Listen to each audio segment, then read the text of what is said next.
Hello, I welcome you all to today's lesson.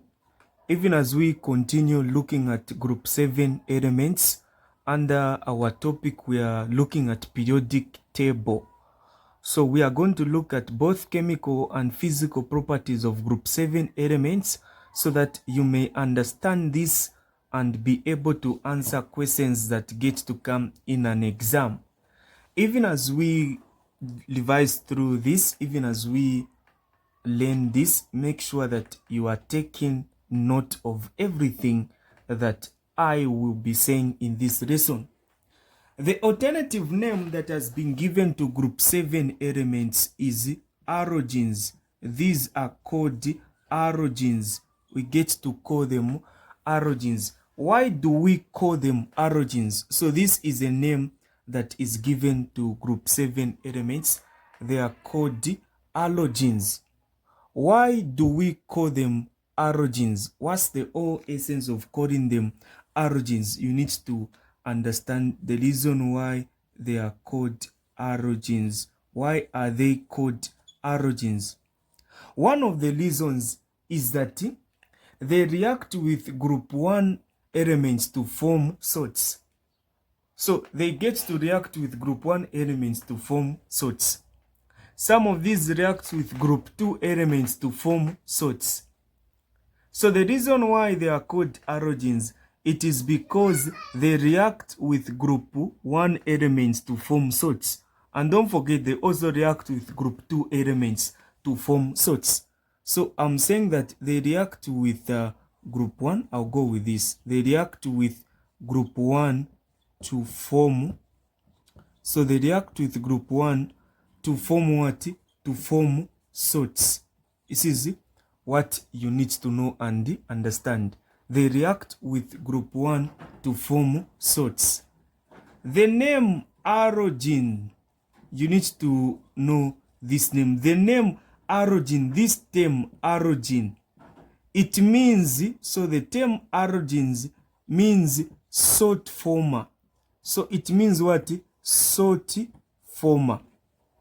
This is what you need to know and understand. The name halogen means salt former. So when I ask you, where do we find salt formers in the periodic table? You need to know that it is group 7. These ones are called halogens.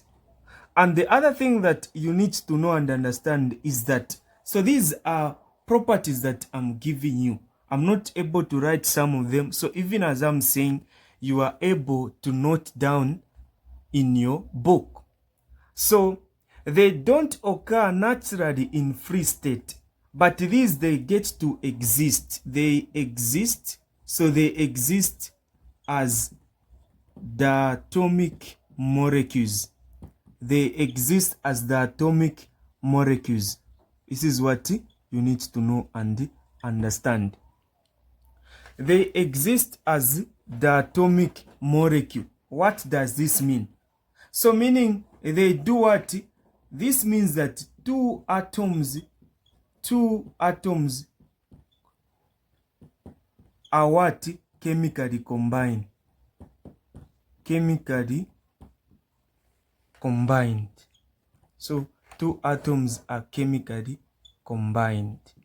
This is what you need to understand like this. This is what it means. So when I say they exist as the atomic molecules, two same atoms are chemically combined. This is what I mean. So even as we advance in this, even as we go deeper, you are going to understand better. Maybe you don't know what the atomic atom look like, or the atomic molecule look like.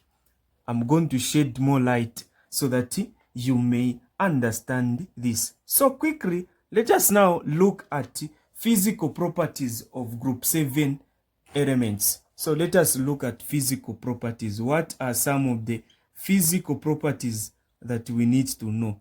So we look at their physical properties.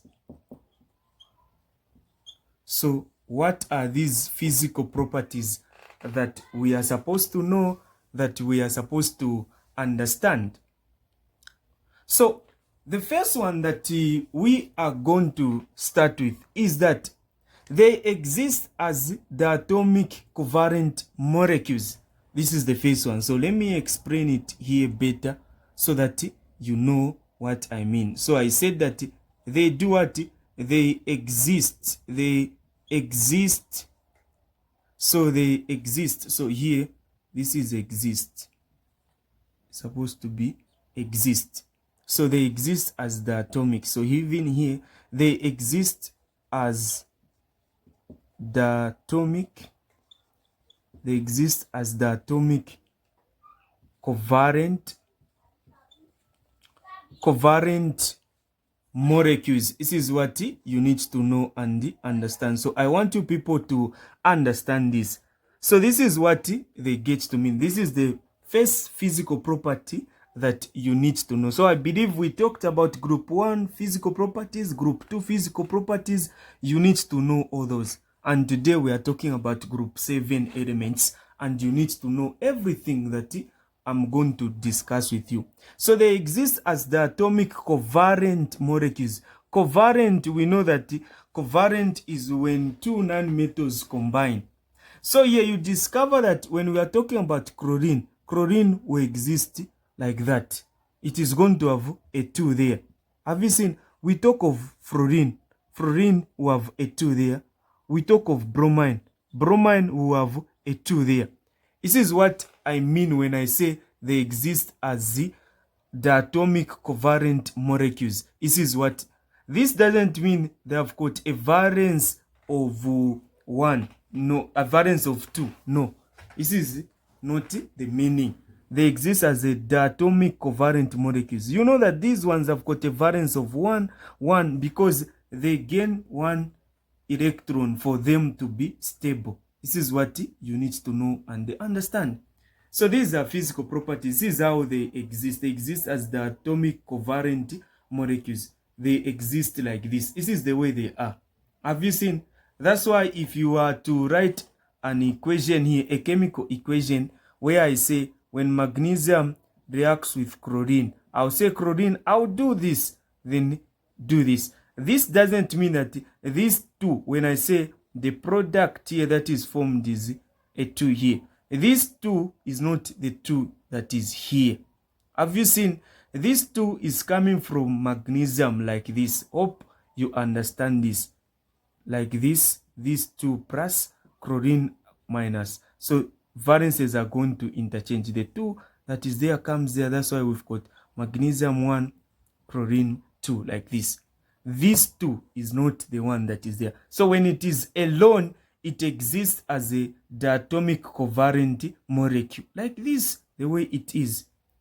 So when writing it, you are not supposed to do that. So that's why when we are reacting it with sodium, let's say sodium like this with chlorine, you know that the compound that is going to be formed, we are going to have sodium chloride. So it will just be like this, sodium chloride, because sodium has got the valence 1, chlorine valence 1. So when they interchange, just 1, 1. So this one is to tell you that they exist as the atomic covariant molecules. Hope you understand. And then the other physical property that you need to know and understand is that they exist as carats. They exist as carats like this. Have you seen these? You know that they are what? Non-metallic. These are non-metallic elements. This is what you need to know and understand. Non-metallic elements. These are non-metallic elements. So they exist as what? Carats. This is what you need to know and understand. That's why when we are talking about fluorine, so I'm going to put F there. Fluorine. So this is fluorine. If you check fluorine, fluorine has got this color, which we call pale yellow. This is the color.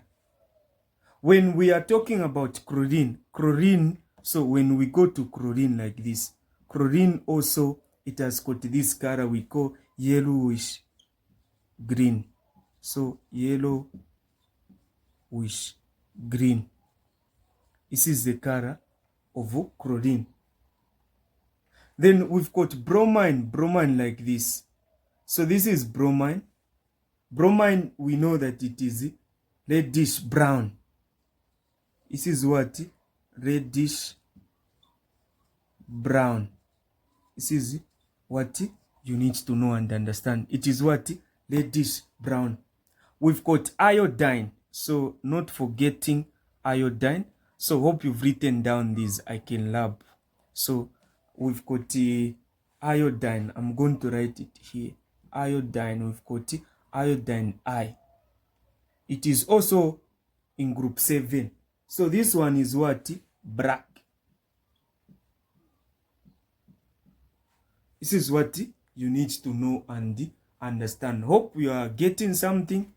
You are writing down the notes and you are able to understand what I'm trying to say.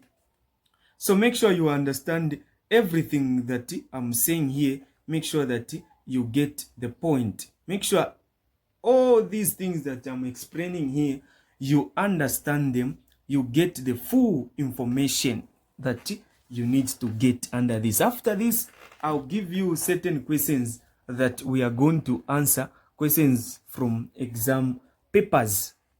So away from this, we go to the third one. We move to the third one. Let us move to the third one. So let us move to the third one. Okay, so I'm going to lab. We are still looking at physical properties. So these are physical properties. The third one that I'm going to discuss with you is that they show, they get to show a gradual change. They show a gradual, so they show a gradual change.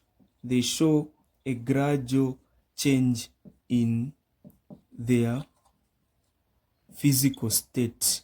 They show a gradual change in their physical states. Have you seen? Like this. At what? At room temperature and pressure. Room temperature and pressure. So they get to show a gradual change in their physical state. For instance, we've got fluorine. Fluorine exists as a gas. We've got chlorine. Chlorine also exists as a gas. We've got bromine. These, they show a gradual change in their physical properties. This one as a liquid. Have you seen? Then we also have iodine, which is in solid state, like this. So they show a gradual change in their physical state at room temperature and pressure. You know, RTP means room temperature and pressure. Where fluorine, this one, gas, chlorine, gas, bromine, liquid, iodine, solid. So this is a gradual change that I was talking about. So this is what you need to know. This is what you need to understand. The other one, so I'll just give you 5. I believe the 5 are okay to know. The other one is that the melting point, when we are talking about the melting and boiling point, melting and boiling point, when we are talking about melting and boiling points, so melting and boiling points increase, so they get to increase down the group. So as you go down the group, the melting and the boiling point will increase. So down the group. So melting and boiling points increase down the group as well. So as well as density. Is it just the same? So here, these are 3 points. In an exam, when you run out of points, you just separate them. Melting and boiling points increase down the group. Density increase down the group. Then the last one that we are going to talk about is that they are compounds can, so their compounds can either be ionic, so their compounds can be ionic or covalent. Have you seen? So their compounds can either be ionic or covalent. So what do I mean? Their compounds can be used in an ionic compound. Ionic compound is where we've got a compound that is having a metal and a non-metal. We've got an ionic compound. These are compounds that are formed between a metal and a non-metal. You know that group 7, these are non-metals. So this is covalent, a bond that exists between non-metals. So a bond that exists between what? Non-metals. This is the reason why halogens are able to exist as the atomic what? Covalent molecules. Because we've got a compound that is formed between non-metals. We get to call it a covalent compound. These are compounds that exist between non-metals. This is what you need to know and understand. So these 5 are able to help you understand this, are able to give you a picture of group 7 elements. You are able to study them. You are able to understand them. So make sure that you take note of this. You understand this clearly.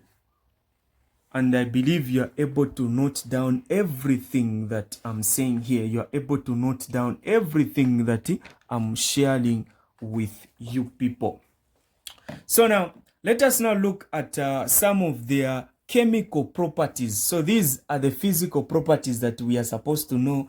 Let us now look at chemical properties. Let us now look at the chemical properties. Let us look at the chemical properties of these. Look at chemical properties. What are some of the chemical properties that you are supposed to know as a student of chemistry? So we look at chemical properties. Let us look at these. So move to chemical properties. Let us look at chemical properties.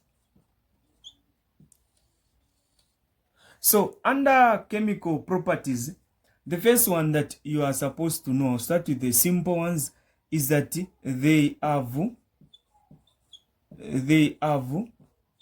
7 electrons. So I'll do this. 7 electrons in their outermost shell. In their outermost shell.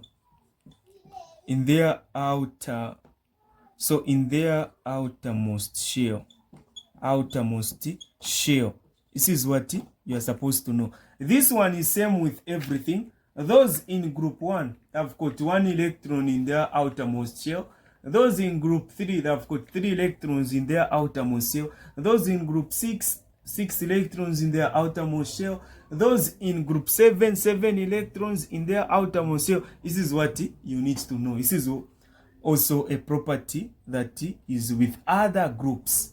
So these ones which are in group 7, they have got 7 electrons in their outermost shell. Since they have got 7 electrons in their outermost shell, which is taking us to the second chemical property, is that they gain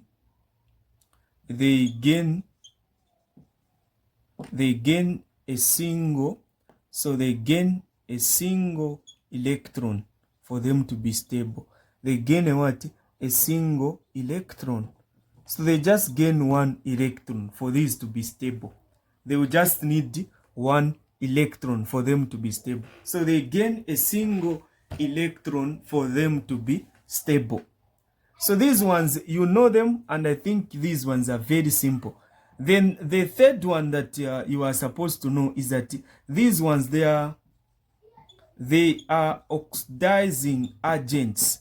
Oxidizing, so these are oxidizing agents. So what do I mean when I say oxidizing agents?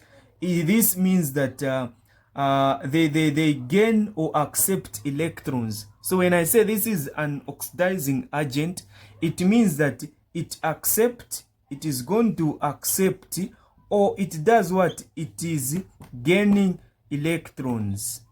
So when it gains electron, it becomes oxidized. This is what you need to know and understand. Make sure you get everything that I'm trying to share with you. These are important things. So they do what? They are oxidizing agents. They gain or accept electrons. This is what you need to know. The fourth one that I'll give you, which is the last one, these ones are very simple, is the one that we talked about, where we say the group 1 ones, so they react with group 1 to form salts. We said these are what? Salt formers. So they react, so they get to react with group 1. They react with group 1 to form. This is not to say they only react with group 1 to form salts. No. To form salts. Have you seen? We've got compounds. They can also react with group 2 to form salts. So they react with group 1 to form what? To form salts. This is what you people need to know and understand. So make sure that you understand all these things that I'm trying to share with you people. You understand everything that I'm trying to illustrate here. Make sure that you understand. These ones are salt formers. This is an important part that you need to know and understand. Let us now look at the uses of these. So let us look at the uses of halogens. What is the use of these halogens, which are the group 7 elements? So we look at their uses. What is the use of group 7? So the first one that I'll start with, we've got fluorine, which is F. Fluorine mostly is used in toothpaste. So fluorine is used in what? Toothpaste. This is what you need to understand. This one is used in toothpaste. Is in toothpaste. You've got what? Fluoride in toothpaste. These ones are used in what? In toothpaste. To prevent what? Tooth decay. So they are used there. So that they can prevent. So to prevent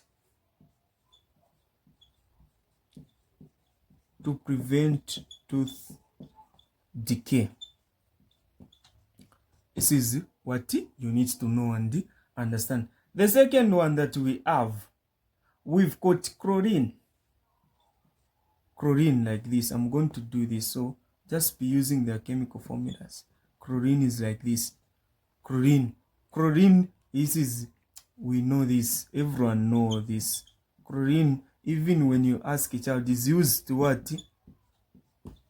Utilize drinking water. Drinking water. Like this. This is what you need to know. This one is very simple.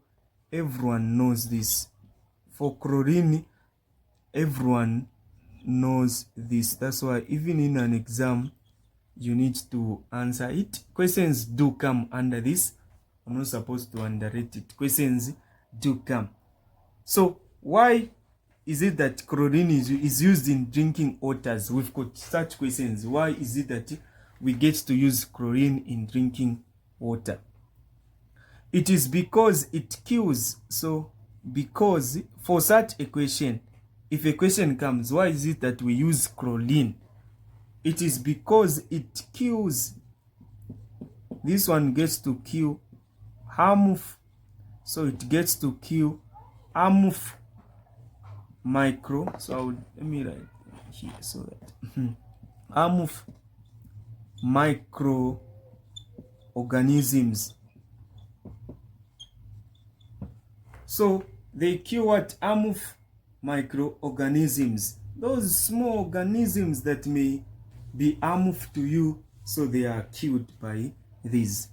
So make sure that you understand this. Make sure that you Know this. And the other one is iodine. So iodine. Iodine is used as addictive in table salt. This is used as the addictive in table salt. Addictive is addictive, so it's used as addictive in table what? Table salt. In table salt, to prevent goiter. So to prevent what? To prevent goiter in human beings. So there is iodine in that salt that you get to use, so that it can prevent what? To prevent the people that have got this, to prevent goiter. So in what? Human beings, people that get to experience this. So make sure that in what? Human beings. This is what you need to understand. So there are three: fluorine, chlorine, and iodine. You need to know their uses. This is what you need to know and understand. And the last thing that I'm going to talk about, whenever we are talking about these group 7 elements, they are mostly responsible for damaging the ozone layer. So they are responsible for damaging the ozone layer. They get to react with other elements, so they are also responsible. Have you seen? They are responsible. So I'm going to say this is the word that I'm going to use for what? Depression of the ozone layer. Ozone layer. I believe you know it. So this is the arm-off effect of group 7 elements. So let me write it in case it comes in an exam. Arm-off effects of group 7 elements is because they cause a depletion of the what? Ozone layer.